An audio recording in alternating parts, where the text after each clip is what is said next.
Standard 7, Unit 2.2, page 38. Two Friends and the Bear. चला ऐकूया या गोष्टीची प्रत्येक ओळ इंग्रजीत, मराठीत आणि पुन्हा इंग्रजीत. Two Friends and the Bear. दोन मित्र आणि अस्वल. Two Friends and the Bear. Two friends were traveling together through a wood. दोन मित्र एका जंगलातनं एकत्र प्रवास करत असताना Two friends were traveling together through a wood when suddenly they came across a bear. अचानक एक अस्वल आडवं आलं. When suddenly they came across a bear. The bear saw the travelers and rushed out upon them. अस्वलाने प्रवाशांना पाहिलं आणि ते त्यांच्यावर चाल करून आलं. The bear saw the travelers and rushed out upon them. One of the travelers was good at climbing trees. एक प्रवासी झाडावर चढण्यात तरबेज होता. One of the travelers was good at climbing trees. Without waiting for his friend, he caught hold of the branch of a nearby tree. मित्राची वाट न पाहता त्याने जवळच्या झाडाची फांदी पकडली. Without waiting for his friend, he caught hold of the branch of a nearby tree and hid himself among the leaves. आणि पानामध्ये लपून बसला. And hid himself among the leaves. The other did not know what to do. दुसऱ्याला काय करावं कळत नव्हतं. The other did not know what to do. He had heard that bears do not bother with dead animals.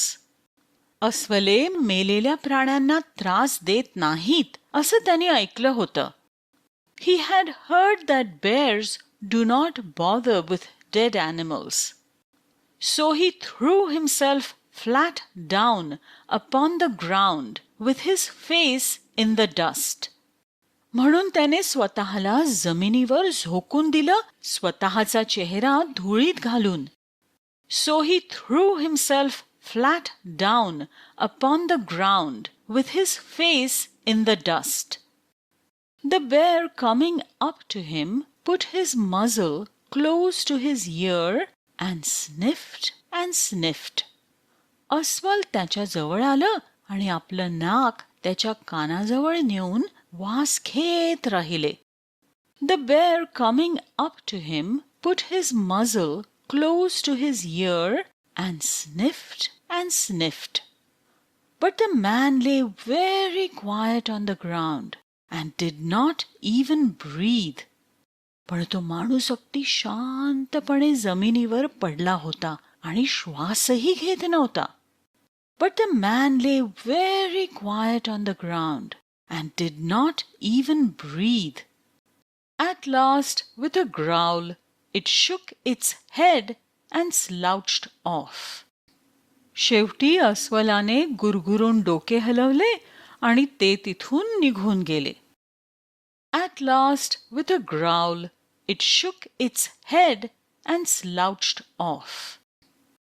Then the fellow in the tree came down to his comrade. मग झाडावरचा माणूस खाली त्याच्या सोबत्याकडे आला. Then the fellow in the tree came down to his comrade and laughing said, "What was it that Master Bruin whispered to you?" आणि हसत म्हणाला, गुरु अस्वलरावजी, तुझ्या कानात काय कुजबुजले? And laughing said, "What was it that Master Bruin whispered to you?" He told me, said the other, never trust a friend who deserts you at a pinch. त्याने मला सांगितलं, दुसरा म्हणाला, जो मित्र तुला कठीण परिस्थितीत सोडून जातो त्याच्यावर कधीही विश्वास ठेवू नकोस. He told me, said the other, never trust a friend who deserts you at a pinch. तुम्हाला हा व्हिडिओ आवडला का? स्टेप अप फॉर इंडियाने तुमच्या शालेय पाठ्यपुस्तकातील इतर कविता आणि कथांचे अशाच पद्धतीने व्हिडिओ तयार केले आहेत. ते देखील वारंवार पहा आणि सहज इंग्रजी शिका.